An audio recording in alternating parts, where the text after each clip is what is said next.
여기에서 이렇게 돌다 보면 여기 당산나무가 저희 마을에 많았다 그랬잖아요. 과거에 또 당산제를 지냈던 당산나무 터가 있고요. 여기 이렇게 돌아서 끼고 돌면, 그리고 쌈지 꽃밭이라고 또 쌈지 텃밭 있고요. 돌아서 이제 벽진서원, 그리고 저 산길로 해가지고 가다 보면은 그 벽진서원 모시고 있는 그 회제 박광옥 선생님의 조상들부터 시작해서 박광옥 선생님 자손들까지 그 문중묘가 있습니다. 묘지가 엄청 멋지게. 묘지가 멋지다 하니까 좀 그렇대요. 자, 거기를 돌아오면 쭉 가면은 저기 그 인공폭포 나오고요. 내려서 호수로 끼고 돌아서 장미원으로 해서 호미농장이 마무리. 네. 달개비 풀이, 달개비가 많이 틈바구니에 자라고 있다요. 당뇨에 좋다는 달개비. 요 달개비 풀이요, 달개비 풀. 달개비 풀? 예, 달개비. 그 보라색으로 꽃 피는데 달개비 꽃이라고 풀이라고, 이게 당뇨에 좋다더라고. 달여서 마시면 당뇨 환자분들이 요 달개비 풀을 말린 걸 물로 달여서 계속 복용을.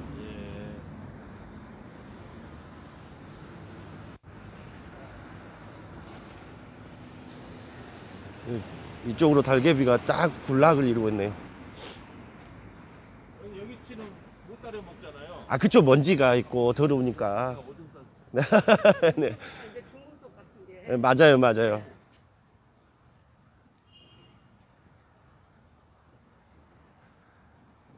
아마 여기가 동부가 이 지구에서는 아파트 최초로 여기 처음 입주한 데죠. 그랬을 거예요.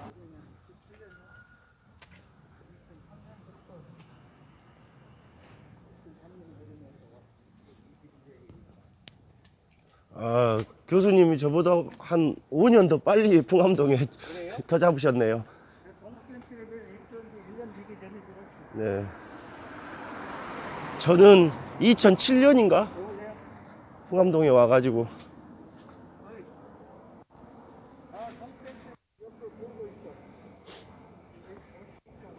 여기를 먼저 보실까요?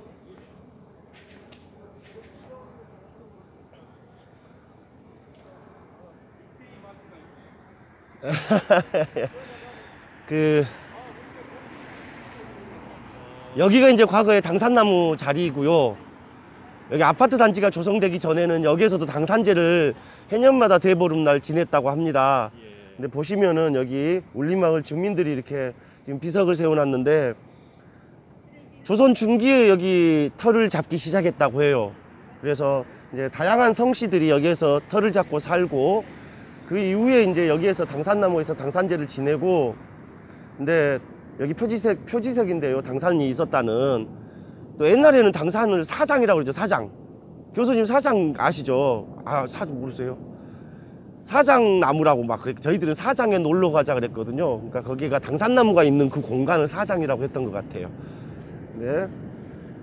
어쨌든 이제 최근까지 당산제를 지내다가 아파트 단지가 조성되면서 이제 못하고 이렇게 지금 현재 표지석만 세워져 있고요. 그리고 여기가 지금 쌈지 꽃밭이라고, 여기하고 저쪽 귀퉁이 저 뒤에 돌아보시면 저쪽이 지금 쌈지 꽃밭인데요. 원래 의미 있는 공간이었는데 여기가 당산 자리고 저기도 의미 있는 자리인데, 이게 그냥 비어있는 공터다 보니까 쓰레기가 엄청나게 많았어요. 그래서 2017년에 풍암동 주민자치회, 그리고 저희 풍두레, 그 농사학님, 요런 단체들이 의기투합해 가지고 주민들의 뭐 펀딩 비슷하게, 펀딩 시스템처럼 그 포인트 쌓기를 해 가지고 400만 원을 만든 거예요, 주민들이. 그래 가지고 여기에 이제 지속가능 발전 협의회 지원을 받아 가지고 이 텃밭을 조성을 했습니다. 근데 요런 텃밭이 한번 해놓으면 지 스스로 깨끗하게 잘 그냥 가면 좋은데, 또 어느 순간 보면은 또 지저분해져 있고 풀들 자라고 있고, 끊임없이 관리를 해줘야 되는 공간이에요. 그래서 어쨌거나 마을에서 여러 단체 혹은 여러 사람들이 함께 힘을 모아 가지고 조성을 했다는 데 의미가 있는 것 같습니다. 자, 그리고 이제 저쪽으로 한번 가보실까요?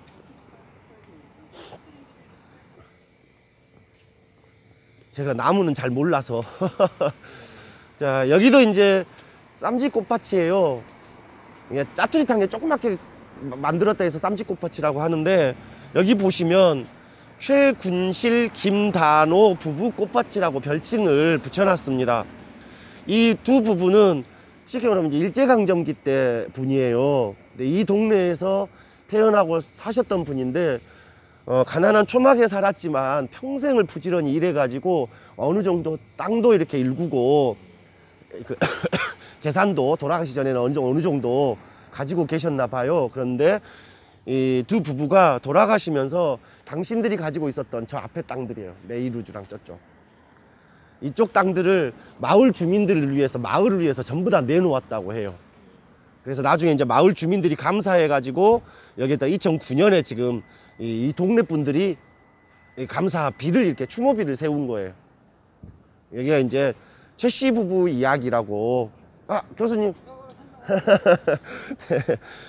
그래서 이제 여기 좀 더 우리 마을로 보면 상당히 의미 있는 분이잖아요. 근데 마을 분들이 얼마나 이 부부를 알까, 좀 그런 부분들은 있습니다. 그래서 이왕이면 이 비석, 나중에 관리를 안 하면 풀 무성하게 자라버리면 이 비석도 안 보여요.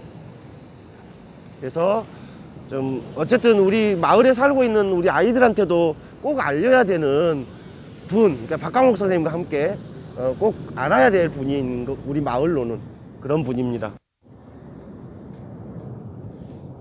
최군실 김단호 부부. 네.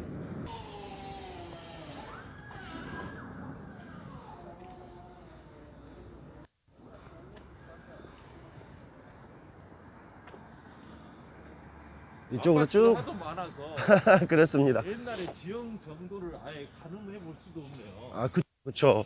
아파트 들어서기 전에는 다 밭이었습니다. 그리고 이제 우리도 마을이었을 거고. 울리마을, 이쪽에 이지구에가 마을 하나가 있었고 일지구에가 마을이 두 개가 있었고. 전혀. 그러죠. 그게 불과 지금 30년 정도 됐으니까, 1999년에 여기를 입주하기 시작했으니까 22년. 예, 그 전에 이제 한 7, 8년을 아파트 이제 조성하느라고 했을 테고, 대개는 이제 땅을 가지고 계셨던 분들이기 때문에 그 땅을 팔고 그 3층, 4층짜리 건물을 다 지었죠. 거기에서 이제 주거 하시면서 임대해 놓고, 대부분 지금 원주민들이 꽤 살고 계셔요. 근데 그분들이 다 4층, 5층 건물 가지고 거기에서 살면서 이렇게 이제 하시죠.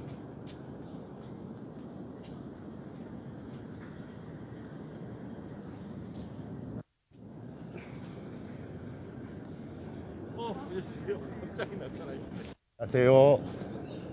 지금 아파트를 이렇게 국내를 돈 거죠? 직통으로 왔어요? 네, 맞습니다. 여기 동부 센트레빌 저쪽에서 돌아서 이렇게 올라오고 있습니다.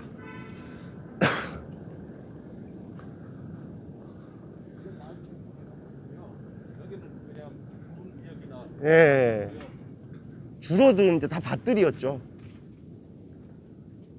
그러니까 이쪽에서 이쪽 사시는 분들이 이제 금당산 등산하실 때는 이렇게 해서 이렇게 올라가고, 센트레빌 저쪽에서 또 올라가는 길 있고.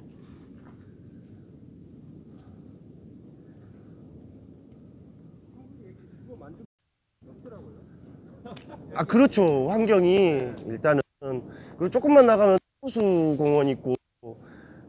그러니까 어찌 보면 이제 저희들 풍암동 같은 경우에는 꽃이 정말 많아요. 사시사철 꽃이 있는 동네가 풍암동입니다.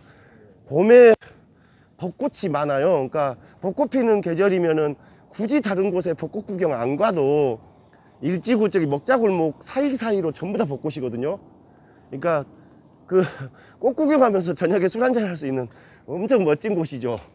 그리고 그 꽃이 벚꽃이 지고 나면은 바로 이판나무 꽃이 또 시작으로 쫙 핍니다. 동네 안에도. 근데 호수 쪽에 가면 당연히 이제 또 꽃이 계속 피고, 그리고 가을에는 단풍에, 겨울에는 이제 눈 쌓이면은 눈꽃에.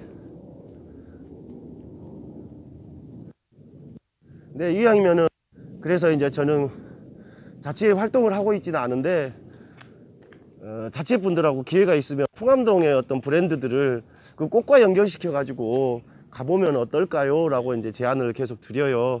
어차피 저희 풍암동의 풍자가 단풍 풍자거든요. 그래서 그것을 단풍을 좀 띄우면서 사시사철 꽃이 있는 그런 마을이다라는 걸 좀 알리면 어떨까 그런 생각도 들더라고요.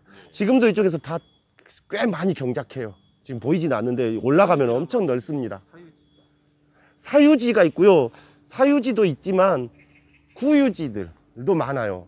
그러니까 쉽게 말하면 불법 경작이라고 하는, 간혹 철종 쳐놓고 여기는 불법 경작지입니다. 전부 다 전부 다 철거해 주세요. 뭐 이런 식의 표지판이 붙기도 합니다. 금당산 자락으로 해가지고 그런 식으로 그냥 불법 경작이라고 하면 그러잖아요. 놀고 있는 땅에서 경작하고 있는 분들이 꽤 많습니다. 보이지 않죠. 그래서 포함동은 동이 유래가 어떻게 된가요?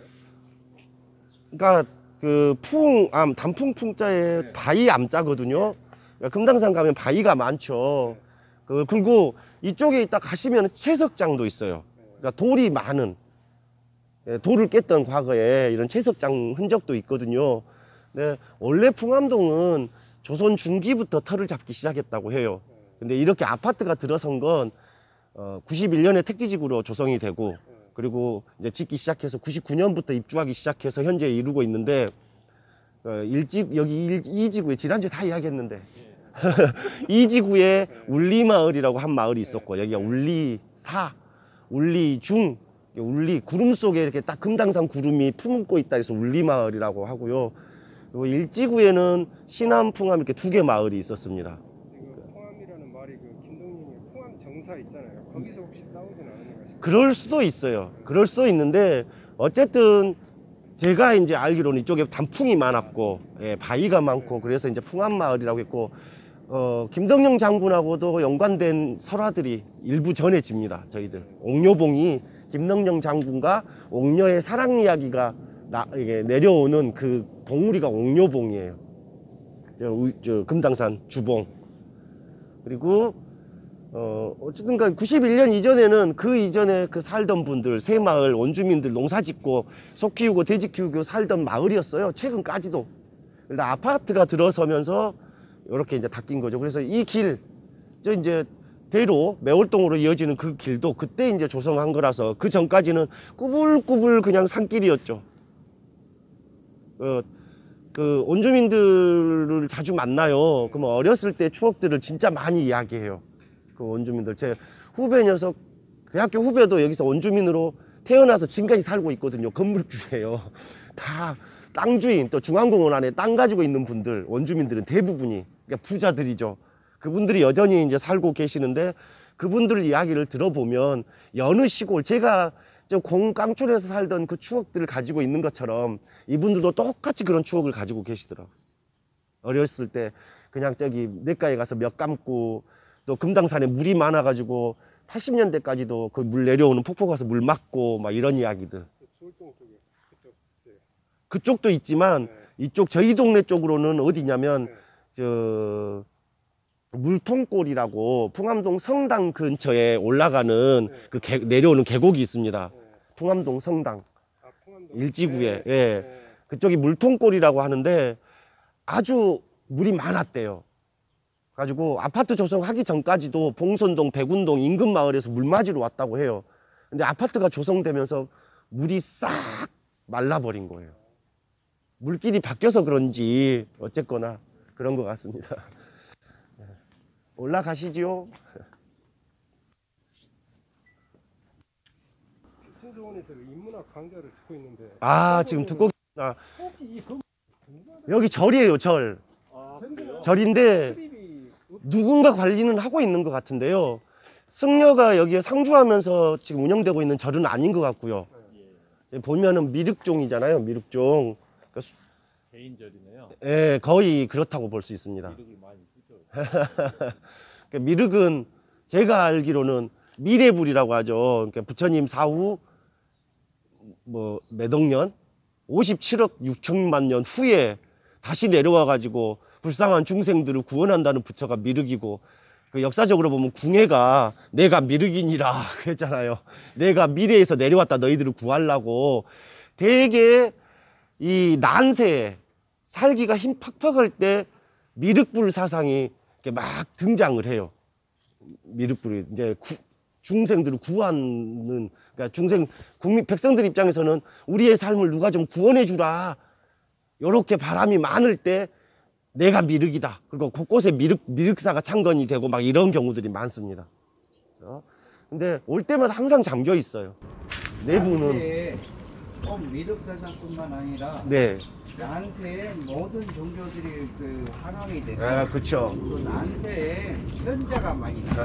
네, 맞습니다. 세상이 어지러우니까 그게 대한 대답을 하는 사람들이 네네. 이게 공자, 맹자도 중국의 난세 제자 백가들. 네네, 맞습니다. 제자 백가들 나오고 또 유럽에서도 이 산업혁명 정치를 십자군전이 끝나고 유럽이 그냥 스트루먼트 드럼프 전쟁 이렇게 이런 분위기에 썰리니까 우리가 윤리책에서 배우는 많은 그 철학자들, 뭔 사상가들이 나오죠. 네네. 그게 이제 동양보다 한 1000년, 1500, 2000년 가까이 늦죠. 네. 근데 여튼 그것도 난세였고. 그러니까 이제 난세 인물도 많이 나지만, 그러니까 종교적으로도 많이 활황기죠. 특히 이제 또 민간 사상들, 도참 사상이나 풍수 사상이나 이런 것들도 되게 이제 난세에 많이 이제 그 활황기를 맞습니다.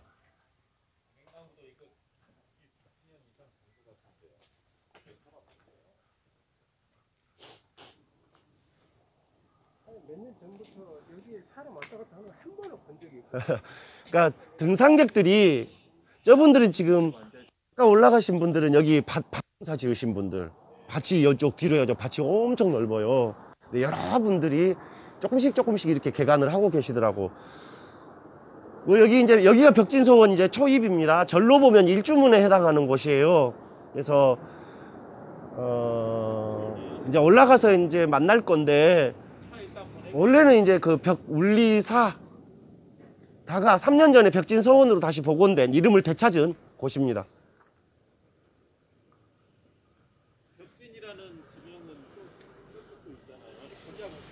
상관이 있습니다. 그러니까 아주 오래전부터 이쪽에, 저쪽에 그 극락강 그 지류 쭉 내려가면 벽진나루, 배가 다녔던 진나루 진짜잖아요.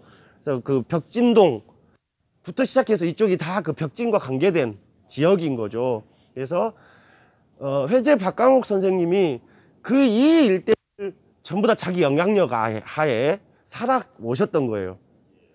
그리고 그 당시에 살아 계실 때 호남의 3대 부호, 저기 해남의 윤씨들, 윤선도, 후선도, 그쪽도 이제 부자들이었고, 보성에 한 분이 있었고, 예, 여기 박강옥 선생님. 그래가지고 그러니까 인근 마을 모든 주민들에게 그 영향력이 있었던 분인 거죠. 땅도 어마어마하게 많았었고, 그래서 여기부터 시작해서 매월동, 저기 그 매월동의 맞은편에 그 살레시오 대동고 있는, 아니 살레시오가 아니고 대동고, 이쪽 근방까지 다 박강옥 선생님의 속된 말로 나와바리였던, 전평제도 박강옥 선생님이 직접 사제를 털어서 그 농민들의 농업용수 조달을 위해서 판 조수지예요, 당시에. 그래서 일단 올라가서 우리 박강옥 선생님 이야기는 더 나누게 해요.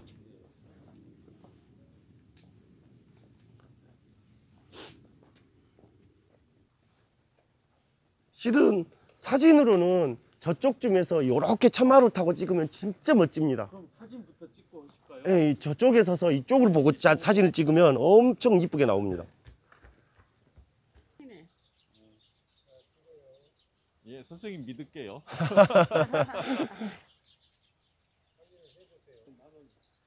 여기 보시면 여기 벽진서원에서도 다양한 학습 프로그램들이 진행이 됩니다.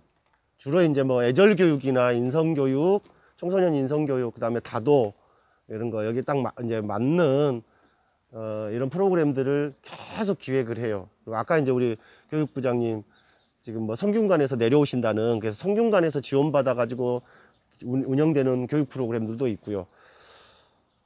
실은 지난번에도 그랬고 이번도 교수님이 한 번 더 합시다, 원래 한 번 하기로 했었는데 많이 부담스러웠어요. 이제 어떤 부분이냐면, 제가 전문적으로 우리 풍암을 해설하고 다니는 사람이 아니에요. 그냥 저는 마을에 활동가고 어찌어찌 활동을 하려고 하니 저는 내가 살고 있는 마을을 좀 알아야 되겠다 싶어서 공부도 많이 했고 막 문화원에 가서 자료도 찾아보고 막 이랬는데 어찌 하다 보니까 또 이렇게 마을을 이야기할 기회가 있었고 그러다 보니 공부를 더 해야 되고 저 개인적으로 좋기는 한데 오늘 자리가 좀 부담스러운 건 있습니다. 제가 풍암동을 다 알고 있는 건 아니기 때문에 그래서 제가 아는 선에서 그냥 이야기를 할 것 같아요. 그리고 제가 주로 이제 활동하는 곳은 여기가 아니고 일지구예요. 그래서 일지구의 이야기들을 그동안에 더 많이 모았고 아이들하고 이제 만나서 일지구 이야기를 주로 많이 하다 보니까 그리고 이제 이 지구는 곁다리로 그냥 알고 있었죠, 내용들을. 근데 이 지구까지 와가지고 막 뭐 누군가하고 이야기를 깊게 할 뭐 이런 기회는 없었으니까 그래서 오늘 그래도 덕분에 제가 이 동네를 또 이야기할 수 있게 돼서 또 먼저 또 공부도 하고 그랬습니다. 그래서 이곳은 아까 말씀드렸던 회제 박광옥 선생님의 영정을 모신 사당 겸 또 후학을 양성했던 서원이었어요. 서원. 그리고 박광옥 선생님의 공을 높게 평가해 가지고 나라에서 내린 서원, 사액서원. 사액서원이 조선시대 몇 개 안 되더라고요. 사액 받았는데 조선 말 흥선대원군이 이 서원을 전국에 48개만 남겨놓고 다 수백 개를 다 철폐해 버립니다. 600개가 넘었던 서원 중에 48개만 남기고 철폐를 하는데 아마 저도 그 시대에서 살았더라면 철폐하자고 주장을 했을 거거든요. 철폐한 이유가 제 개인적인 생각으로는 어쨌거나 조선 그 유교 사상을, 뿌리 깊은 유교 사상을 먹고 자란 그것을 또 키워낸 자양분을 만들어낸 데가 또 서원이기도 해요. 그래서 아마 조선의 개혁을 좀 해보려고 했던 흥선대원군 입장에서는 그 보수적인 유생들, 그들의 근거지, 거기에서 끊임없이 제자들을 양성하고 뭐 이렇게 해갔던 그 카르텔이 여기 서원이죠, 어찌 보면. 그래서 대표적인 곳만 남겨놓고 철폐를 하지 않았을까 싶습니다. 근데 일제강점기 때 그 후손들이 여기에 건물을 좀 더 덧붙이면서 울리영당이라고, 그러니까 박광옥 선생님의 그 유고집이랑 또 이 영정을 모시면서 그러다가 나중에 이제 울리사가 됐다가 3년 전에 본래의 이름, 이제 여기 우리 음성박씨거든요. 음성박씨 문중이 관리를 하고 있어요, 현재도. 그리고 이 문도 이제 항상 열려 있는 게 아니고 문중에서 관리하면서 오늘처럼 저희가 이제 어제 제가 연락을 드려가지고 좀 열어주세요 한 거예요.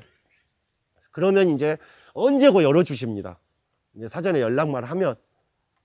현재도 문중에서 관리를 하고 계시고 모든 것들고 이 회제 박광옥 선생님 후손들, 그러니까 문중 사무실이 저기 서구문화센터 그 사거리, 풍금 사거리, 거기에 보면 회제회관이 있어요. 높은 건물 1층에 농협 있고 거기에가 이 문중 사무실이 있습니다.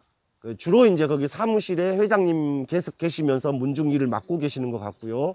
그래서 일단 오늘 여기 볼 기회가 많지는 않으니까 우리 선생님이 이제 공부를 여기서 이제 하신다니까는 이제 자주 보시겠지만 자유롭게 개방되는 곳이 아니에요. 그래서 오늘 올라가서 한번 쭉 둘러보시고 또 박광옥 선생님에 대한 이야기는 이어서 좀 더 올라가서 하도록 하겠습니다. 질문이 있는데요. 네네. 사액서원이 뭐예요? 그러니까 아까 말씀드렸듯이 저도 이제 정확하게 역사에 대해서는 잘 몰라요. 그냥 자료 찾다 보니 사액서원이 뭔가 그랬더니, 그러니까 쉽게 말하면 뭐 훈장처럼 나라에서 두는 그런 거 아닌가요, 교수님? 액자를 하사했다. 액자만 하사하는 게 아니고 예. 밭이랑 노비랑 이런 거를 같이 하사하는. 네네네. 근데 제가 요번에 좀 공부를 했어요. 예. 근데 원래 벽진서원은 저 아래에 있었는데 여기 99년도에 개발되면서, 그러니까 벽진서원이 저 아래에 있다가 철폐되고 울리영당으로 저쪽에 네네네네. 있어요. 아, 저 밑에가 있었어요? 네. 오늘 저 처음 듣는 이야기예요. 네, 그러다가 27년인가 그때 이제 울리영당으로 있다가 여기 개발되면서 이쪽으로 오면서 울리사로. 예, 울리사. 아까 예, 말씀하신 맞습니다. 네. 덕진서원으로 이름이 예. 바뀐 거예요. 예. 아. 그리고 이분이 얼마나 부자냐 하면 매월동 그쪽에서부터 그러니까 전평호수, 네. 중앙호수공원 저쪽에 월드컵 경기장, 동부센트리 여기가 다 이때 선생님 땅이었다고. 예, 맞아요, 맞아요. 예, 엄청 부자고. 지금도 땅 그 문중 땅이 많습니다. 그래가지고 이 음성박 씨 문중에서 그 후손들 대학교 가면 대학 등록금 다 대줍니다. 예, 네, 그 정도는 아직도 땅이 많습니다.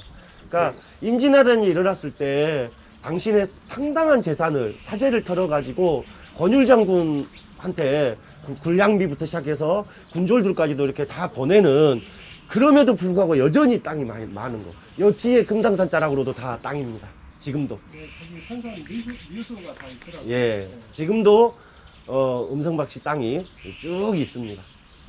일단 한번 또 올라가 보시죠. 이쪽으로 올라가십니다. 예. 아, 맞아. 이게 다 법도가 있더라고요. 맞습니다. 올라갈 때는 여기로, 내려갈 때는 저기로. 네. 그때부터 우측 통행이었는가요? 네. 그러니까 궁궐에 가도 경복궁에 가도 그러잖아요. 가운데는 인간의 길이 아닙니다.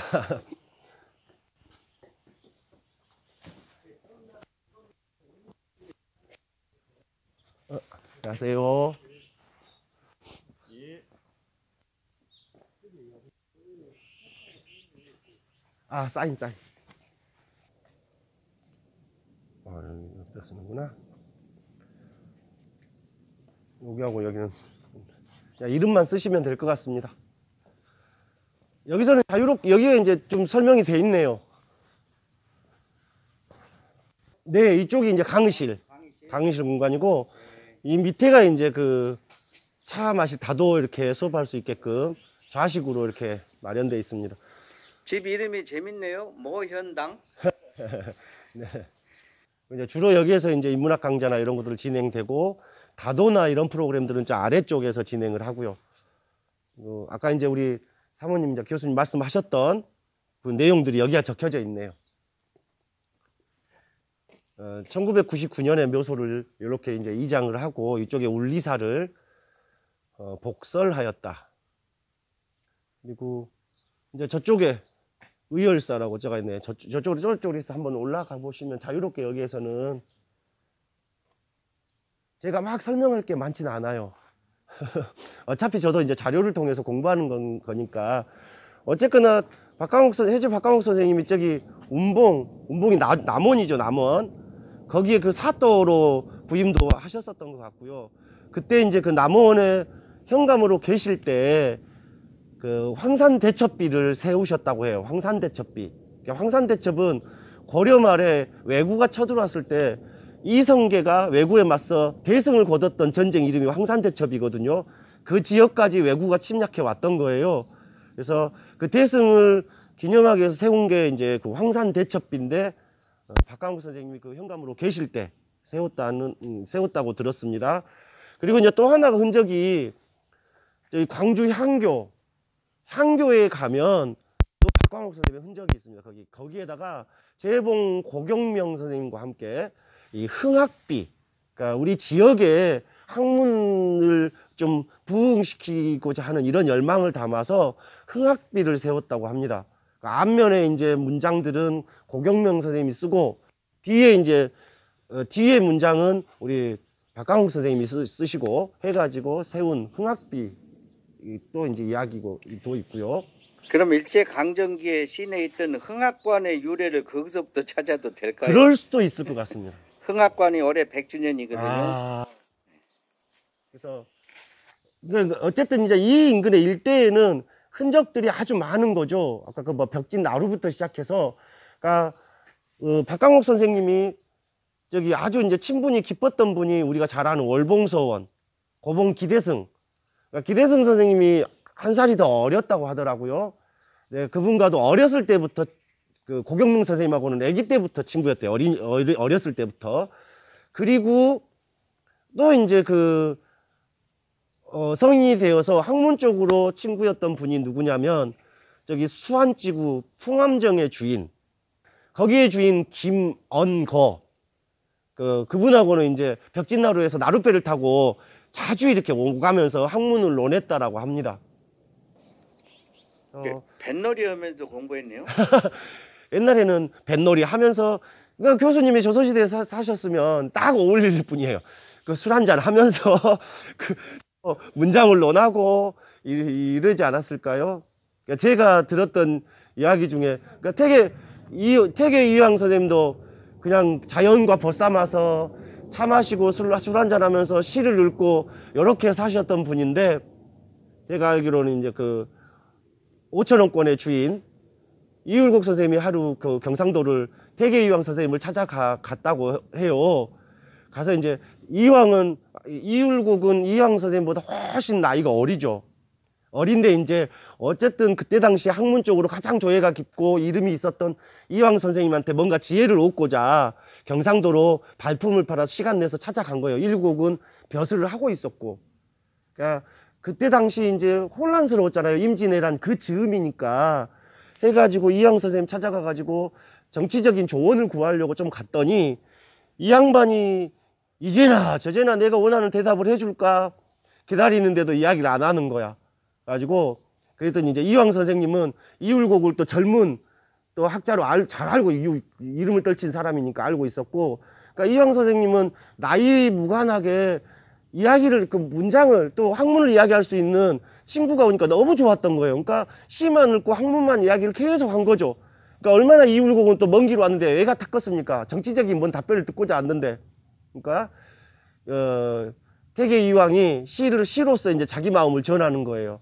이렇게 마음이 잘 통하는 학문적으로 통하는 사람과 하루를 이렇게 자연을 벗삼아서 차를 마시면서 시를 읊을 수 있으니 이게 얼마나 큰 행복인가, 뭐 이런 내용의 시를 읊었더니 이율곡은 제가 오늘 찾은 것은 한가하게 시를 읊고자 온 게 아닙니다. 이런 혼란한 틈바구니에 백성들이 힘들어하고 있는데 우리 정치인들이 뭔가 어떻게 해야 될지 앞길을 제시해 주는데 선생님의 좀 고견을 듣고자 왔는데 한가하게 시만 읊고 있네요. 막 이런 식으로 또 답변을 했다고 해요. 물론 아주 품위 있게 상대방 기분 안 나쁘게 했겠죠. 예, 그 이야기를 들으면서 1,000원권과 5,000원권에 실린 왜 태계 이황은 1,000원이고 이율곡은 5,000원이었을까? 저는 그 생각을 많이 했었거든요. 그러면은 당시에 그 화폐를 발행했던 당시에 그 신사임당이 5만원권에 실릴 때도 논란이 엄청 많았잖아요. 그게 쉬운 게 아닌 거예요. 나라에서 결정하면 되는 게 아닌 거잖아요. 근데 그때 이제 결정할 때 제 생각에 어쨌든 1,000원권, 5,000원권 현대 화폐가, 그러니까 그게 인물이 결정된 게 박정희 정권 때라고 생각이 되는데, 그때 당시 그 시기에 어떤 사람을 더 높게 평가했는가를 이제 생각을 해본 거예요. 어쨌든 그 시대에 평가할 때 이율곡을 5,000원권으로 생각한 거죠. 태계 이황은 1,000원권인 거. 둘 다 어쨌든 화폐에 실린 건 대단한데, 그게 돈 액수 가지고 그 사람 무게를 재는 게 아니고요. 또 어떨 때는 가장 많이 쓰이는 지폐에다가 제일 유명한 사람 쓰기도 해요. 미국 달러가 1달러짜리가 조지 워싱턴이에요. 돈이 올라갈수록 덜 쓰이니까. 그러면 이황을 더 높게 평가한 거네요. 모르겠어요.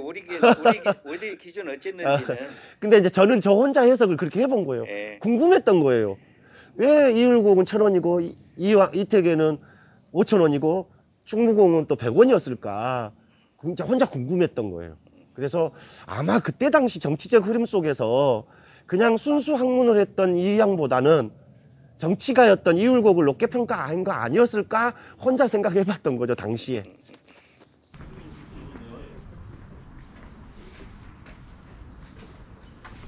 여기가 이제 유고집, 지금 유고집이 보관돼 있고요.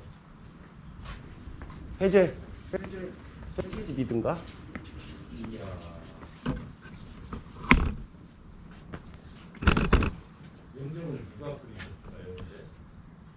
유명한 당대 유명한 화가가 그렸겠죠.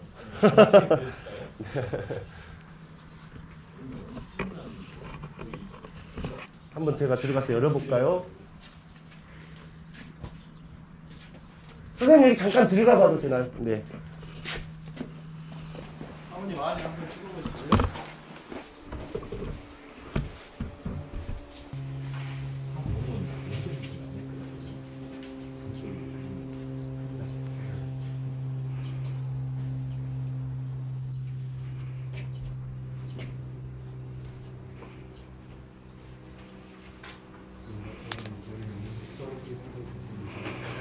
뭐 필집을 하면 되고 이걸 신도장을 찍었거든. 작품으로. 그렇지. 그럼 여기서 길게 할 필요가 없었는데. 그리고 여기 이제 또 공부하러 오면 그러니까 이제 그 한 10분 정도의 교육 영상을 여기서 이제 여기 서원에서 제작을 해서 공부하러 오신 분들한테 그걸 주면 이제 오늘 구구절절 했던 이야기들을 이제 그냥 하나로 영상으로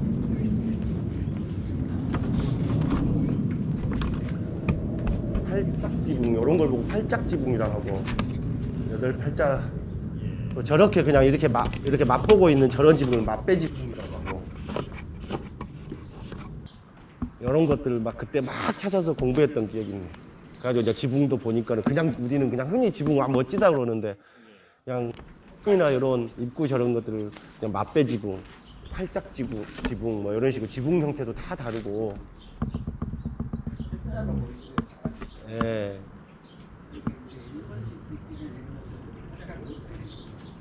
이제 요걸 보고 포라고 하는데 기둥 하나에 포가 하나면 그냥 주포. 그리고 사이에 한 개나 뭐 간이로 하나 정도 더 있으면 뭐 입공. 그리고 그 사이에 기둥과 기둥 사이에 포가 여러 개가 있으면 다포 형식 뭐 이렇게 이야기를 하더라고요. 포가 뭐죠? 그것까지는 잘 모르겠어요. 포를 그러니까 여 위에 용머리 이런 걸 보고 포라고 하더라고요.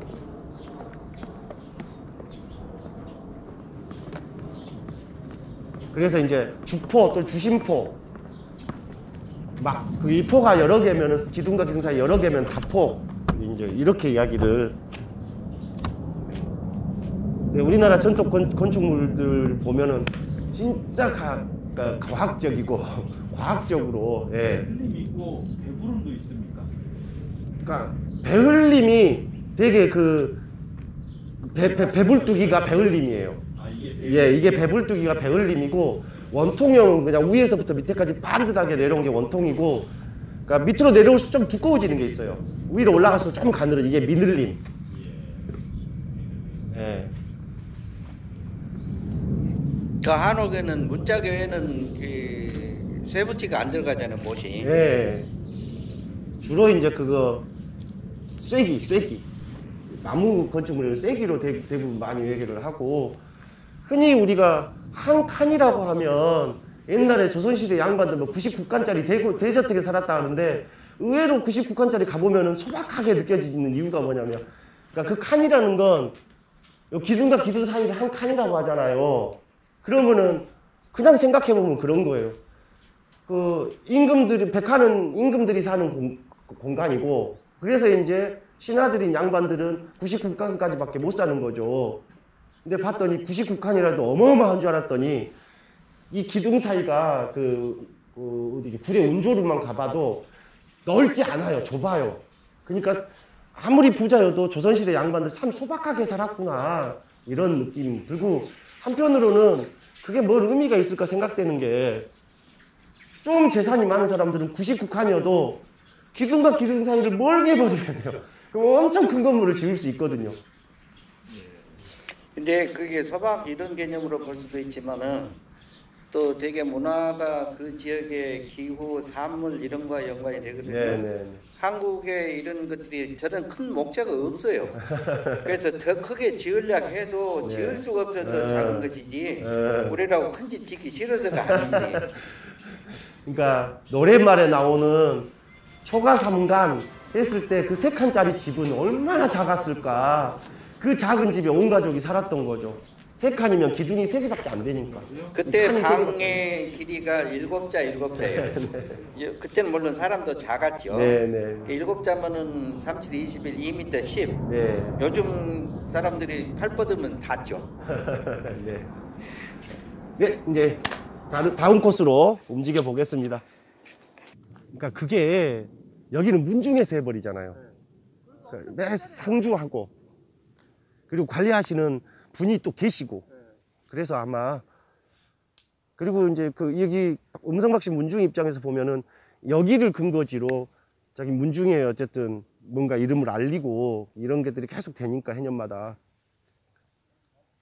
이제 그냥 시민들한테 항상 열어놔 버리면 관리가 잘 안 될 건데 항상 사무실에 연락해 가지고 문 열어주세요 이렇게 이제 관리가 되니까.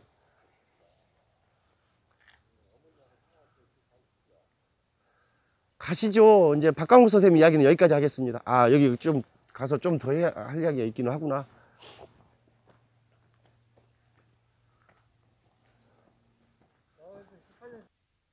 이 좋은 산이지만 열매도 엄청 많습니다. 정금 많고 또 이제 가을 접어들 쯤에 그 개암 있죠. 개암이라고 했던 개암 있습니다.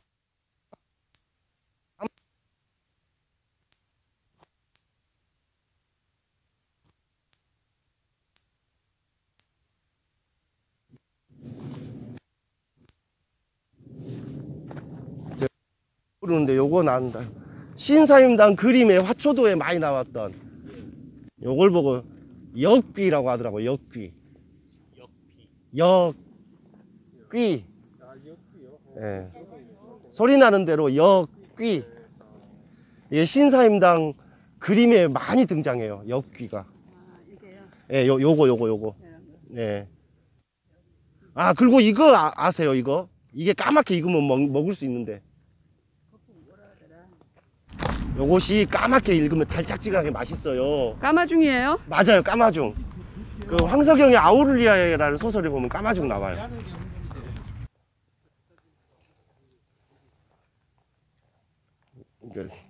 이런 풀 공부도 해보면 재밌는데.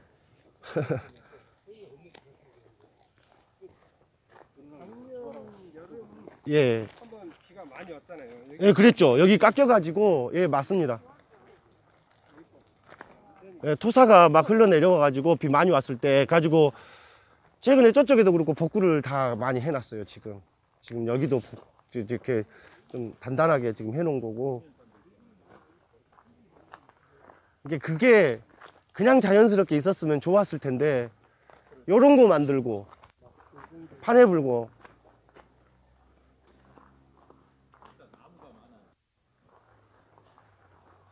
그리고 금당산 계곡을 정비한다고 계곡을 저런 식으로 전부 다 이렇게 막 해가지고 시멘트를 바닥을 깔아놓고 막 이렇게 다. 아,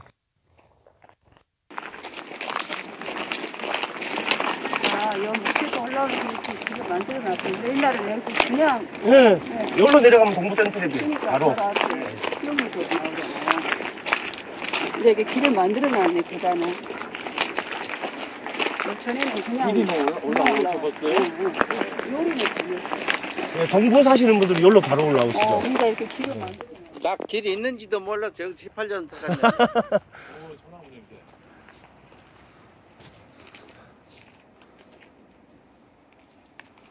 여기가 이제 박광옥 선생님의 조상부터 시작해서 후손들까지 쭉 전부 다 모셔놓은 묘지입니다.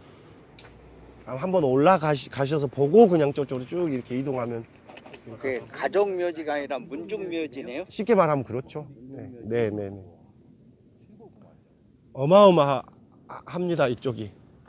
명당이라서 여기를 썼을 거 아닙니까? 그러겠죠.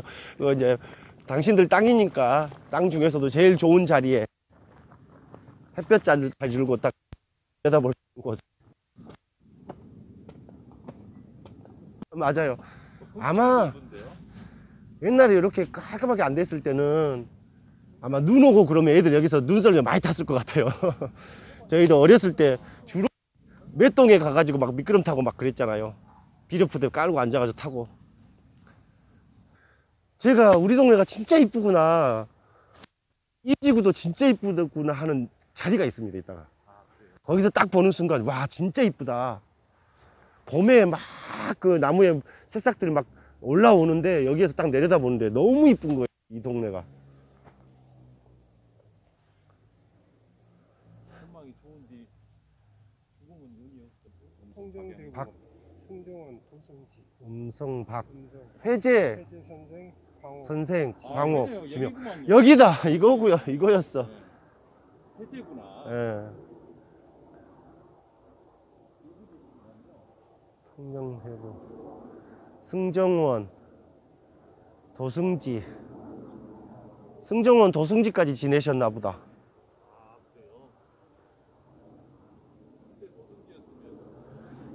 도승지면은 승정원의 청와대 비서실장. 그렇죠. 승정원이면 왕명을 출납하는 곳이었으니까. 그러니까 청와대 네. 비서실장이라니까. 네. 이분한테 연세가 1526년생이시니까 68세신데도 불구하고 이렇게 의병을 아니 그러니까 모으고. 당시에 68세면은 우리나라 평균 수명보다 더 많이 살고 계신 거예요. 그러니까 직접 이제 전쟁터에는 못 가시고 그래서 그러니까 그 자기 사제를 털어가지고 군량미나 그리고 노비들을 모아가지고 행주에 있는 권율장군한테 보낸 거죠. 그 제비꽃 같은데 제비꽃. 이거 제비꽃입니까? 요게 그거 아니면 뭐그 이 안에 쌀 좁쌀처럼 나온 거 요거 안에. 난 잡초나 좀 뽑고 있는. 아 잡초는 맞고 묘지로 본다면 이 묘지로 보면 이건 잡초지 이제.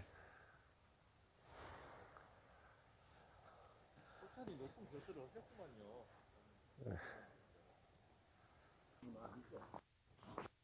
요게 측백이던가? 측백? 백인가요? 예, 편백 나무 종류들 측백. 이가 측백 아닌가요? 뭐 향.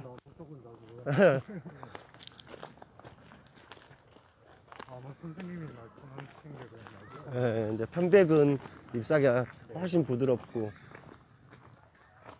아, 향 좋다. 애들 어린이집에서 지금 수업 나왔나 봅니다. 아, 화장실을 지금 새로 깔끔하게 만들고 있구나. 없었는데 요게. 여기가 서구청에서 조성한 유아습 체험원입니다. 그러니까 아이들 어린이집 아이들이 주중에는 오전에는 이렇게 수업을 와서 많이 진행을 해요. 그러니까 가보면 한 10종 정도 아이들이 막 그 숲 체험할 수 있는 숲놀이들이 여기저기 만들어져 있습니다.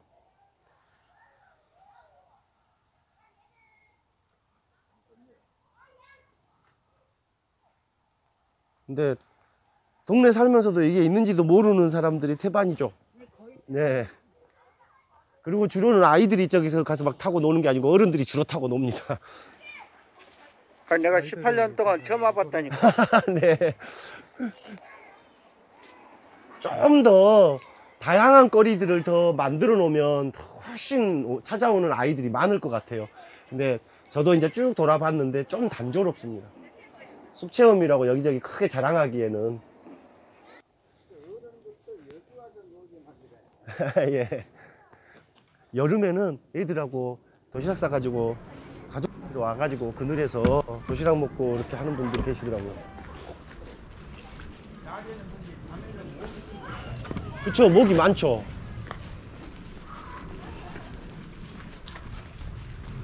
네, 풍암동 전체 인구가 38,000명이 이제 38,000명도 무너졌어요. 그러니까 42,000 몇백 명까지 갔다가 지금 계속 줄어들고 있는 상황.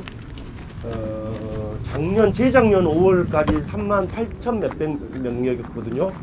네, 제가 듣기로는 지금 38,000이 무너졌다고 들었습니다. 근데 이제 그 중에 거기 이 지구에가 한 15,000, 6천, 나머지 한 2만 2, 3천이 1지구.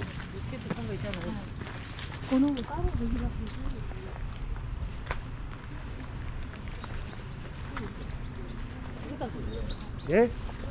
그건 광주 전체적으로 광주도 전체 인구가 150만 했다가 지금 140만 대로 예, 내려갔고,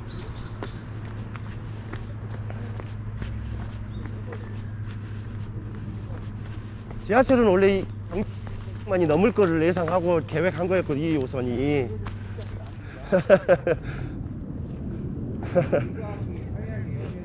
네네네. 이번에도 뭐 시장이 뭐 200만 도시를 만들겠다. 네네네. 만들어 놓은 거예요. 그거 나쁜 놈이에요.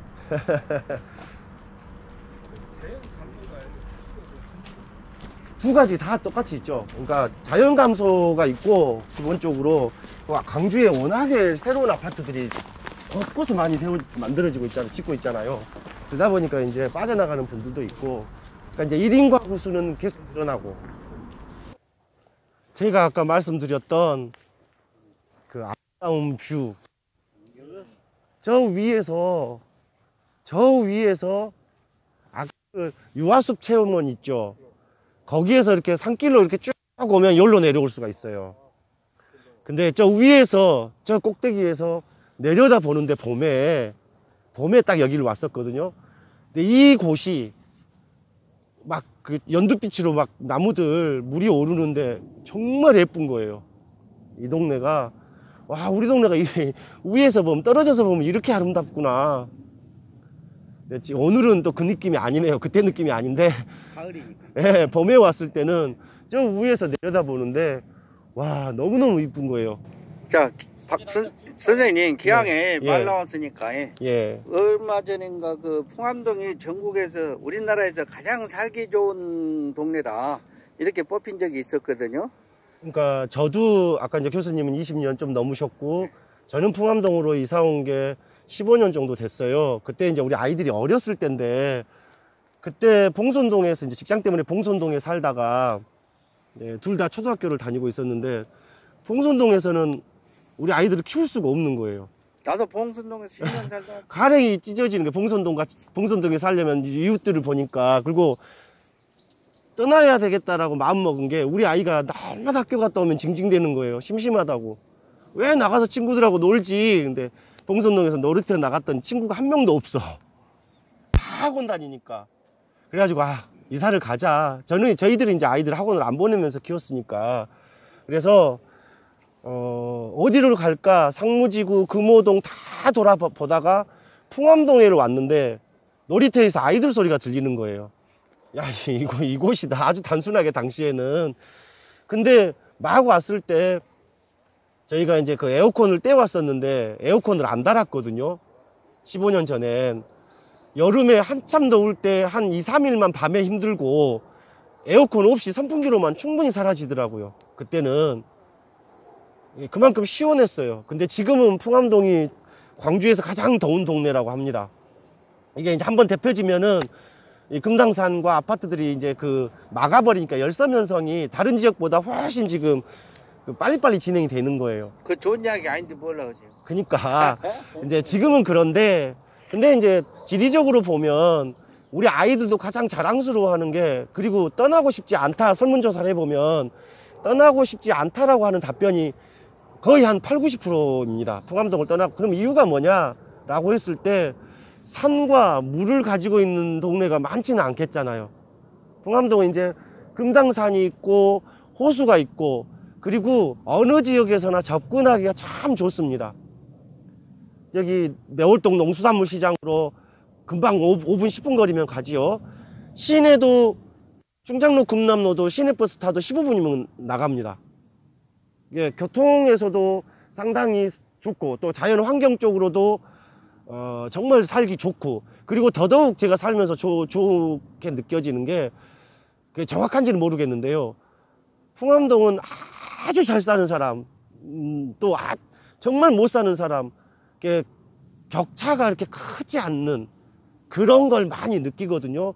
그러다 보니까 주민들의 이제 의식 수준도 또 비슷하게 이렇게 뭐 완전히 진보적이지는 않겠지만, 그래도 나름은 또 좀 진보적인 사람들도 또 많이 살고 있는 동네인 것 같고, 그런 생각도 들고요.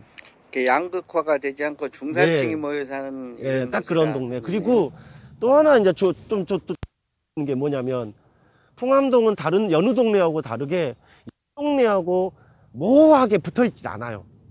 딱 여기 회제로, 도로, 그 다음에 이쪽 이순환로 해가지고 풍암동은 딱 독립돼 있습니다. 그러니까 마을에서 꿈꾸고 궁리하고 뭐 도전 시도해보고 이러기가 참 좋은 동네이죠. 풍암시라고 할까요? 그럴까요?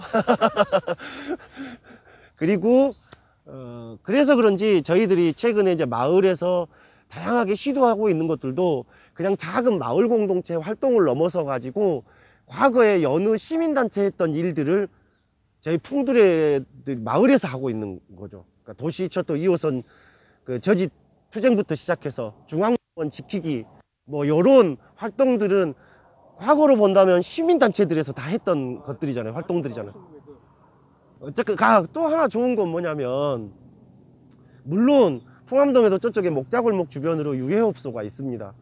근데 다른 지역에 비해서 유해업소가 더 많지는 않더라고요. 그래서 초등학생, 중학생을 학부모들이 느낄 때, 초등학생, 중학생을 둔 학부모님들이 아이 키우기에 정말 좋은 동네다. 그래서 초등학생 수가 최근까지도 신암초는 다른 학교들은 다 학생 수가 줄고 있었거든요. 근데 저희들 신암초하고 풍암초는 학생 수가 안 줄었어요. 최근까지도. 근데 이제 2년 전부터 조금씩 줄고 있습니다. 신암초, 풍암초도. 이게 여기 단점이 지금 이제 99년도에 개발돼서 지금 20년이 넘어가다 보니까 아파트들이 노후화되다 보니까. 맞습니다. 저도 사실 그런 경우거든요. 한 10년 살다가 지금 네네. 한 저쪽 주월동으로 떠나면 한 3개월 됐는데 사실 집값도 안 오르고 살기는 너무 좋아요. 네, 사실. 네. 근데 이제 한편으로는 집값이 오르는 게 저하고는 상관이 없어요. 왜냐면은 집값이 조금 내가 살고 있는 집이 오른다고 해서 그걸 팔고 어디로 이사 갈 수 있는 건 아니잖아요. 어차피 거기도 올랐죠. 그러니까요. 올랐어요. 지금 10년 전보다 지금 어쨌든 많이 올랐죠. 근데 이제 집값이 더 오른들 그걸 팔고 딴 데 가서 집도 못 사고, 그러니까 결국은 저는 이제 여기서 계속 살 거고, 그래서 이제 고민하고 있는 게, 저희 아파트도 20년이 넘었어요.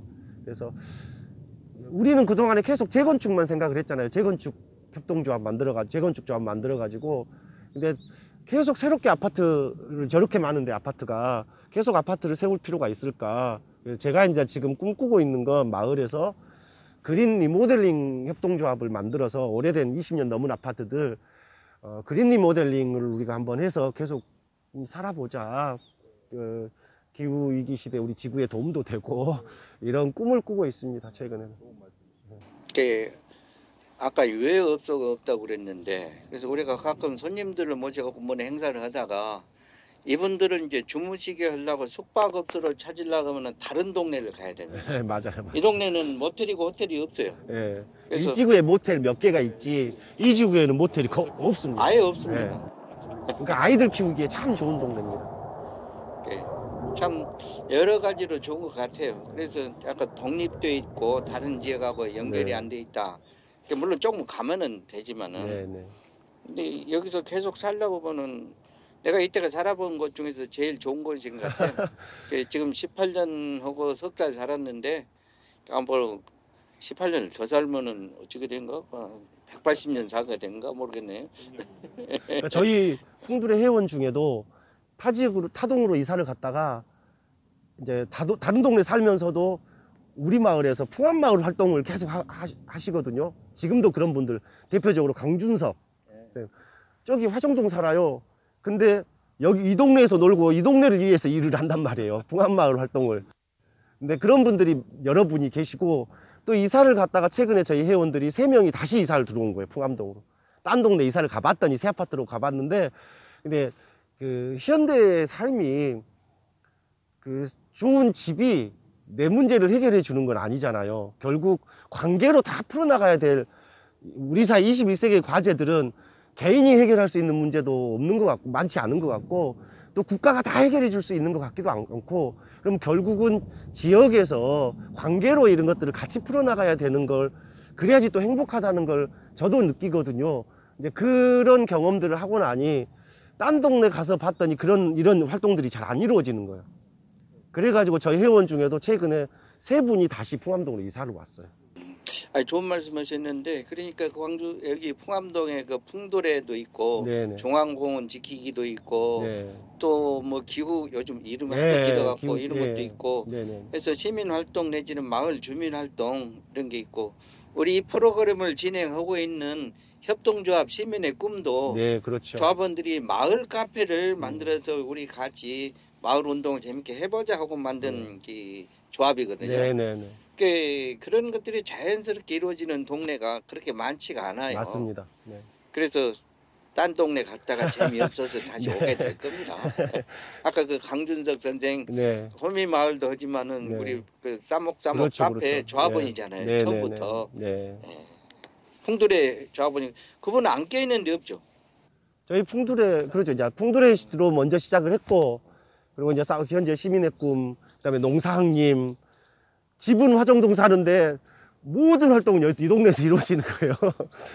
이것을 화정동 주민한테 알려갖고 화정동에서 매맞게 합시다. 그래서 지금 이사를 또 갔던 분들이 다시 또 다시 오려고 하는 분도 또 계시고, 그런 상황이 참 좋은 동네, 애정이 가는 동네. 그런 분들이 많이 계시면 집값이 떨어지든 않겠네요. 그래서 이제 그런 활동들, 현재 하고 있는 활동들이 이제 주민들한테 좀 의미 있게, 또 외부로도 의미 있게 비춰진다면, 어쨌든 이제 그 주민들하고 이야기하다 보면 집값이 이거더라고요. 집값 떨어지면 안 돼. 예, 그래서 이제 이쪽에 중앙공원이 개발이 되면, 택지가 개발되고 새로운 아파트들이 들어오면 다 그걸 두려워하는 거예요. 새로운 아파트로 빠져나가고 여기는 공동화 형상이 이렇게 일어나가지고 발생해가지고 집값이 떨어지지 않을까, 이런 두려움들. 그래서 그 마을의 가치는 우리가 만드는 거다, 이런 이야기를 최근에 많이 합니다. 근데 일지구하고 다르게 이 지구는 저 뒤에 있는 아파트 몇 동 빼놓고는 전부 다 준주거 지역이잖아요. 네네네. 그래서 4층 이상인가를 집을 못 지어요. 그래서 이제 그 뷰가 여기서 내다볼 수 있는 것도 네. 저 멀리까지 보이고 그러잖아요. 네. 그래서 이제 답답한 것이 없거든요, 동네가. 그래서 이제 원룸들은 이제 많이 들어서 있는데 4층, 3층 이런 집들이. 네. 그래서 이쪽에 아파트들은 별로 걱정 안 하는 게 그 앞에 막히지 않은 것을 찾는 사람들도 네. 많거든요. 그렇죠, 그렇죠. 네. 근데 어쨌든 이쪽 이제 가까운 곳에 이 시청자 미디어 센터 뒤편으로 지금 이지구가 들어오는데, 중앙공원 이지구가. 시청자 미디어 센터도 자랑을 해주셔야죠. 그 전국에 네. 워낙에는 서울, 부산, 광주 이런 게 있었거든요. 여기 지금 시청자 미디어 센터가 광주, 전남북, 제주까지 네. 관할하는 시청자 미디어 센터입니다. 워낙에는 3군데밖에 없었어요. 근데 네. 지금 이제 광역자치단체마다 하나씩 네, 만들어 맞아요. 것 같은데 충청도에도 있는 것 같고. 방송통신위원회에서 네, 네. 만들어준 것도 처음에는 여기 뭔고 했는데 우리 동네 보물이더라고요. 네. 그러니까 저희도 미디어 센터에서 마을 활동가들 한번 마을 미디어 공부를 했었어요. 한 4개월 정도. 그래서 우리 교수님처럼 영상 촬영하는 이런 것들, 마을을 좀 알리기 위해서 이런 공부도 했었고, 근데 이게 유튜브라는 게 누군가가 담당하고 끊임없이 이렇게 업로드하고 이 역할을 해줘야 되는데 그게 쉽지 않더라고요. 저희들은 그냥 유튜브 방송만 열어놓고 아예 그냥 중단 상태에 있습니다. 근데 다행히 이번에 에너지 전환 마을 진행하면서 새롭게 이제 마을 활동으로 결합하신 그 교직에 은퇴하신 선생님께서 그걸 내가 해보겠다 해가지고 이제 앞으로는 좀 저희 마을 자랑할 통로가 좀 생길 것 같습니다. 그걸 우리한테 비번을 가르쳐주면 이번 것도 다 갖다 올릴게요. 그래 좋습니다. 네. 그나저나 20년 만에 이게 좋은데. 봄에 꼭 오십니다. 아까 말씀드렸듯이 봄에 여기서 내려다보면 정말 예쁘고요. 이제 여기서부터 이 길이 봄에 벚꽃길이거든요. 벚꽃도 펴. 예. 진짜 이쁩니다. 지금 잎사귀가 없는 것들이 다 벚꽃입니다. 그러니까 굳이 꽃 구경을 딴 데 갈 필요가 없고 여기로 오셔서 이 벚꽃길 한번 걷고 호수 한번 딱 돌면 봄 여행 최고의 여행이 될 거예요. 그러다가 봉암동 집값 올라가면 어쩌죠? 그러게요. 그러니까요. 왜 우리는 그 생각을 못 했을까요? 봄에 와가지고 이런 것도 올리고 알리고 막 해야 되는데 그거 한번 해야 되겠습니다. 이제 내년 봄부터. 예. 여기 지금 단풍나무 사이사이에 잎사귀 떨어진 이 나무들이 다 지금 벚나무입니다.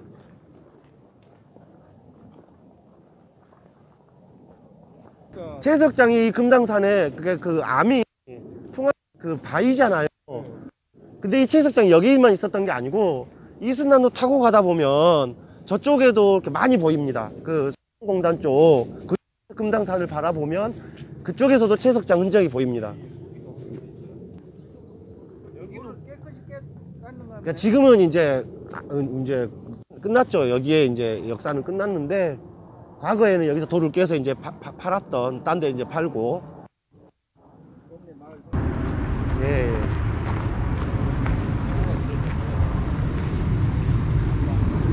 예. 아, 그러니까요. 네, 네. 아, 그러니까. 네. 야외 극장 진짜 딱이다. 아, 예. 예, 예. 그렇게 되면 집값 모르겠는데요.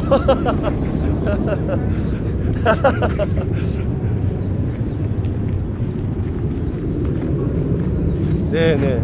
아, 극장 만들면 진짜 좋겠다.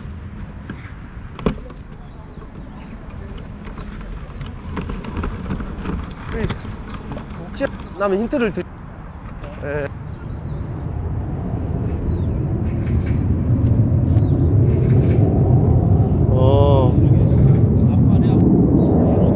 네네네.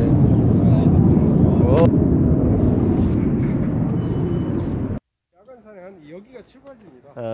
이제 저쪽에서 풍암동 성당 쪽에서 옵니다. 신발 펴는 것도 있어요.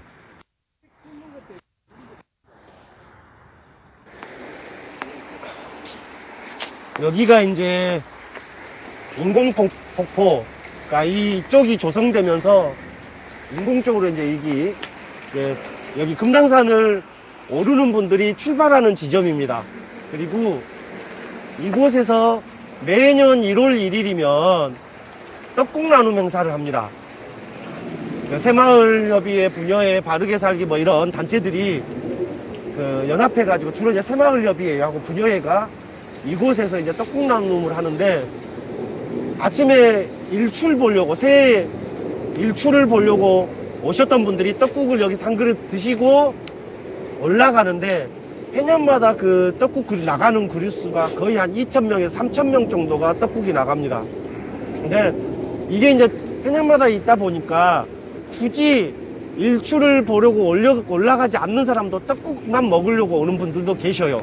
그리고 보니까 저희들은 이제 풍두레는 2015년부터 그냥 이곳에 항상 왔어요. 새벽에. 왜 왔냐, 떡국 먹으러 오시는 분들이 너무 많으니까 그분들한테 세월호의 진실을 알리려고 여기 입구에서 빡 쭉 서가지고 저희들이 세월호 피켓팅을 매년 1월 1일 새벽에 와서 여기서 해년마다 했습니다. 근데 이제 코로나 때문에 작년하고 올해는 여기 떡국 나눔 행사를 진행을 못했고요. 아마 이거 지금 약수는 드실 수가 없습니다.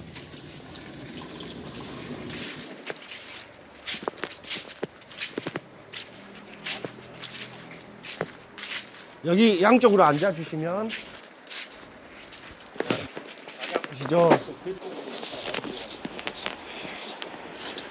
아, 얌체족들이 많더라고요. 그러니까 강아지를 저도 이제 키우는데, 강아지를 산책시키면서 요거까지는 잘 하시는 분들이 꼭 이 봉다리를 갖다가 다른 집 쓰레기통에다 넣는다거나 하면서, 이런 경우들, 곳곳에 보면은 제발 강아지 똥 우리 앞에다 버리지 말아주세요 라고 이렇게 붙여놓은 것들을 많이 봤었거든요. 뒤에가 지금 풍암 호수입니다. 우리는 흔히 이제 여기를 풍암 호수공원이라고 되게 이야기를 해요. 풍암조수지. 근데 이 풍암조수지를 품고 있는 이 모든 넓은 공원이 중앙공원입니다. 저기 유니버시아드 양궁장부터 시작해서 직공터널, 그리고 호수, 시청자 미디어센터, 서구문화센터, 그 다음에 저기 쌍촌동 청소년 청소년 무슨 연수원, 뭐 거기 수련원, 그리고 지금은 성진초로 바뀌었죠. 옛날에 101초, 지금은 성진초로 바뀌었는데 거기까지를 전부 다 중앙공원이라고 합니다.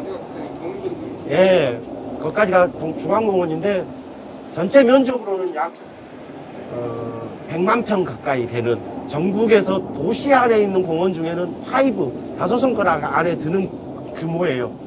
그리고 광주에는 도시공원이 25군데가 있는데, 그 도시공원이 이제 규제가 작년 6월 30일자로 풀려버렸습니다. 그래서 지금 이제 여기저기 개발 계획들이 세워졌고, 중앙공원도 1지구, 2지구로 나눠가지고 1지구에 2군데, 이 지구에 여기 시청자 미디어 센터 이렇게 지금 3군데가 아파트가 들어설 계획인데요.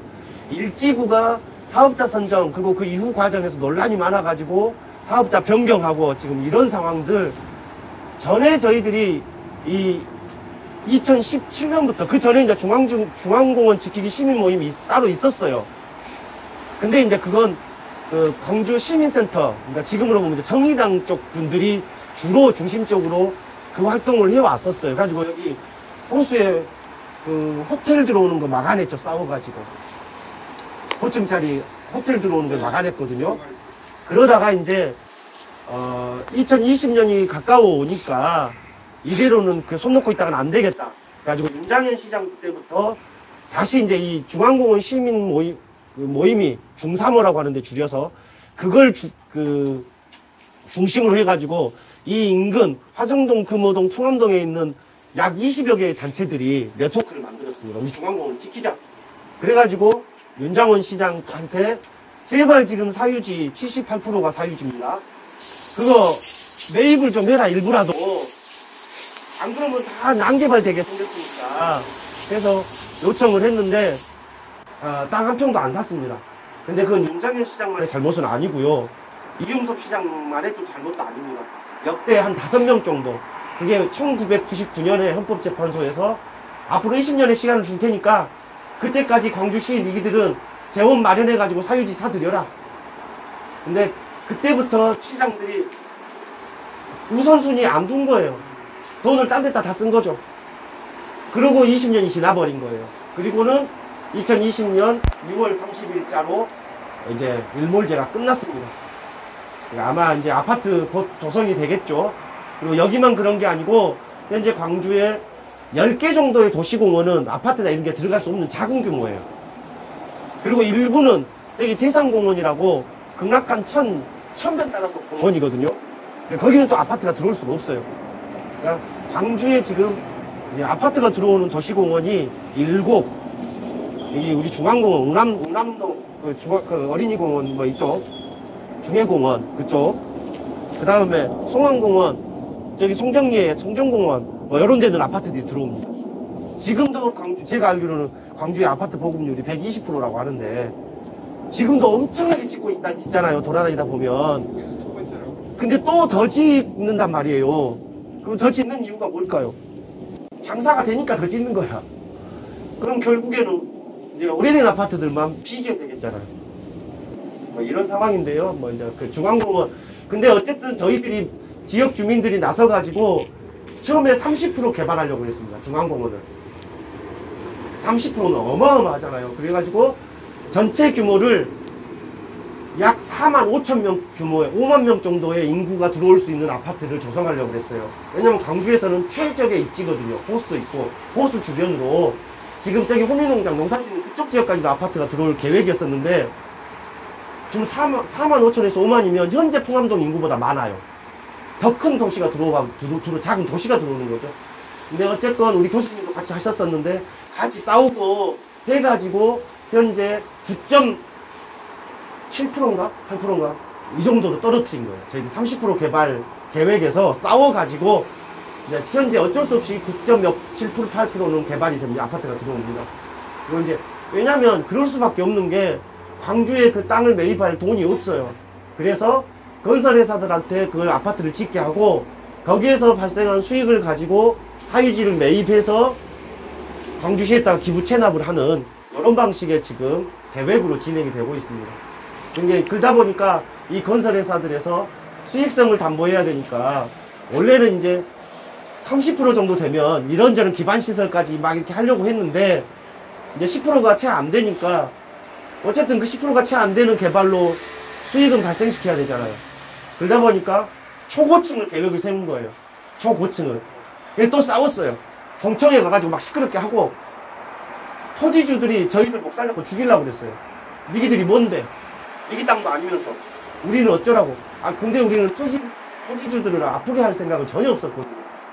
그리고 항상 주장하는 게 토지주들의 권리를 보장을 해라. 해줘라. 재산권 행사를 할 수 있도록 해줘라. 보상 충분히 해주고. 근데 이제 그런 게 전혀 안 이루어지고 토지주들은 오로지 저희 시민들 그 중앙공원 지키기 싸움을 하는 걸 아예 개발 못하게 막는 걸로 해석하고 저희들 공청회 한다고 토론을 했는데 어찌 알고 와가지고 저희보다 먼저 와가지고 춤추고 술까지 드시고 오셔가지고 막 목살 잡고 막 때리려고 하는데 엄청 난리도 아니었어요. 이런 상황들이 계속 있었는데 마음 아프더라고요. 저희들은 그분들을 힘들게 하려고 한 건 아니고 어쨌든 그분들도 재산권 충분히 보장받고 저희들도 공원 지키고 근데 초고층을 막아냈어요.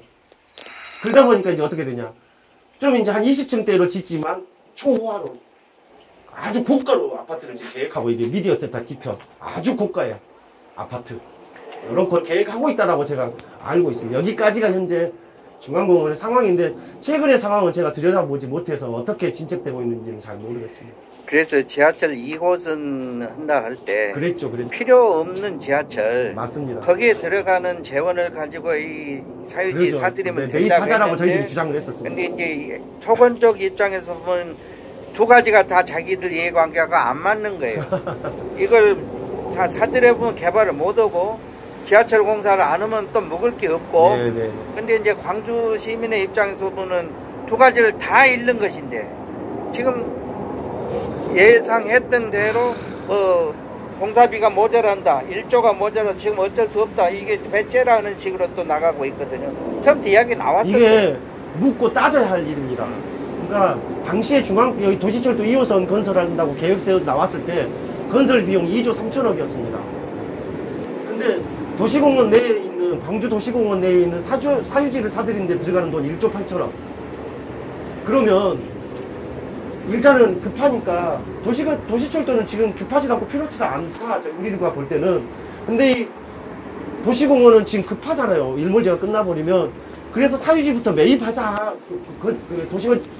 도시철도에 들어갈 돈으로. 하지만 어쨌든 뭐 공론화 과정까지 거쳐가면서 그 공론화를 어거지로 만들어는 짜고 치는 공론화를 만들었거든요. 그랬죠, 조작된 그랬죠. 공론화. 근데 그게 이미 우리가 다 진작도 문제를 지적했었는데 힘으로 밀어붙이고 갔어요. 아닌 게 이제 하나씩 둘씩 터지는데 그때 그 공론화를 앞장서서 바람 잡았던 못된 사람들이 또 앞으로 내년 선거에 바람을 잡으려고 그래요. 시민들이 그걸 알아야지 되는데.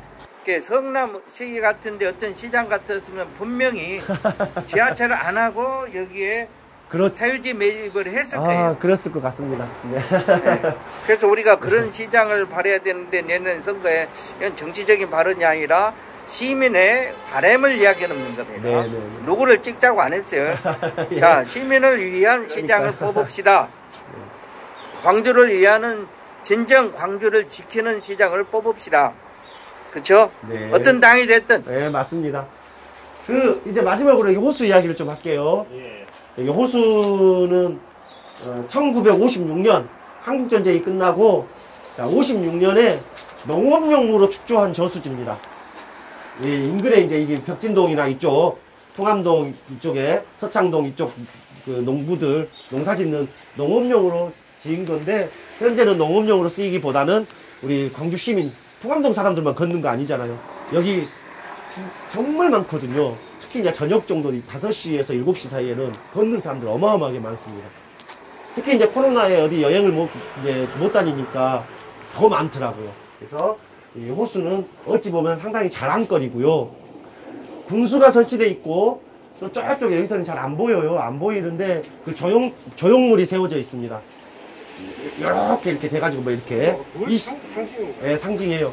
20m 높이에 폭이 20m 높이가 15m 그 상징물은. 근데 저는 한 번만 더 그거 안 닮은 것 같은데 어쨌든 그 작가가 광주는 빛고리잖아요.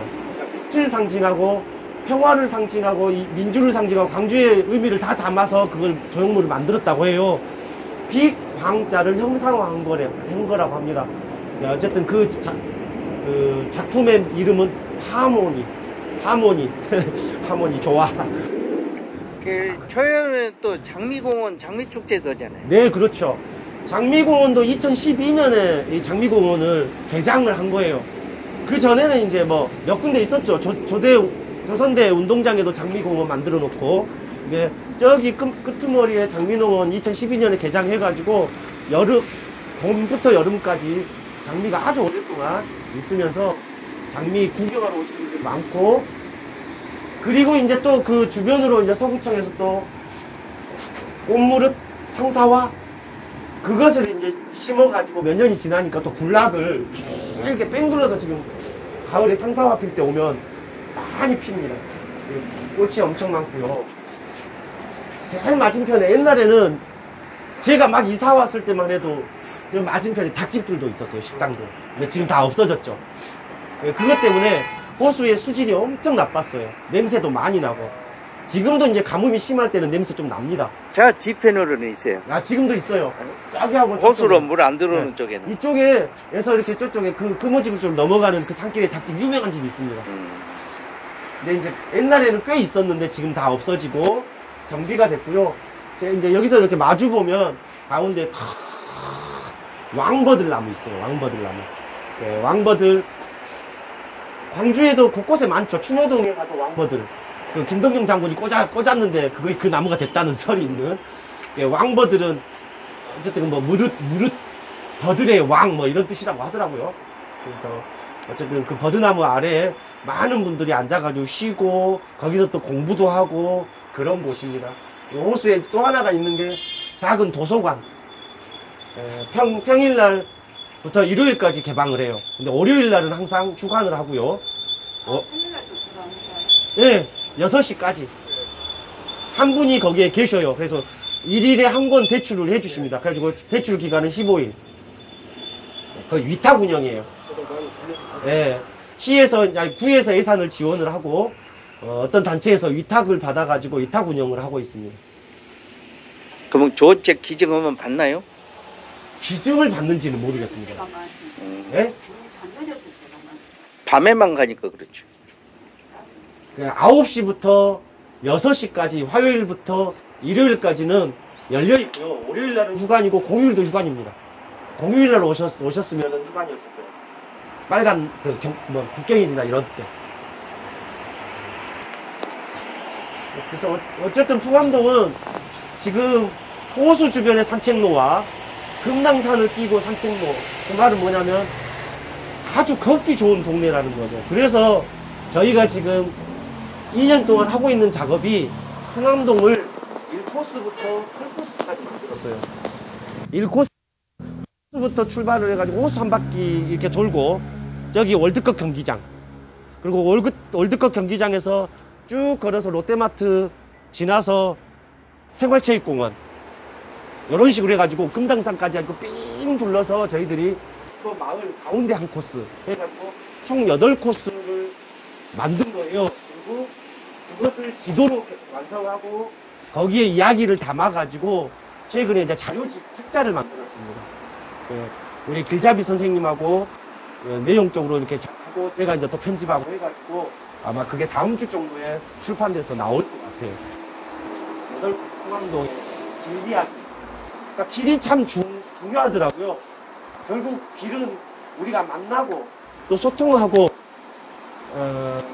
길에서 모든 것들이 이루어지잖아요. 그러니까 그 길을 어떻게 만들어내느냐가 참 마을을 살리는데 중요하더라. 그래서 저희들이 마을에 관심을 가졌고, 또 하나 저희가 이제 아까 그 극장도 그런데요. 장기적으로 가능만 하다면 마을 안에 어쨌든 차들을 없애야 된다. 이제 장기적으로는. 그리고 아마 분명히 그 옛날 마을이었으니까 산에서 내려오는 그 계곡물 따라서 냇가가 있었을 거란 말이에요. 물길이. 그 물길을 한번 만들어 보면 어떨까. 마을에 한 곳이라도 이런 꿈을 꿔봅니다. 자, 수고하셨습니다. 네, 마치겠습니다. 고맙습니다.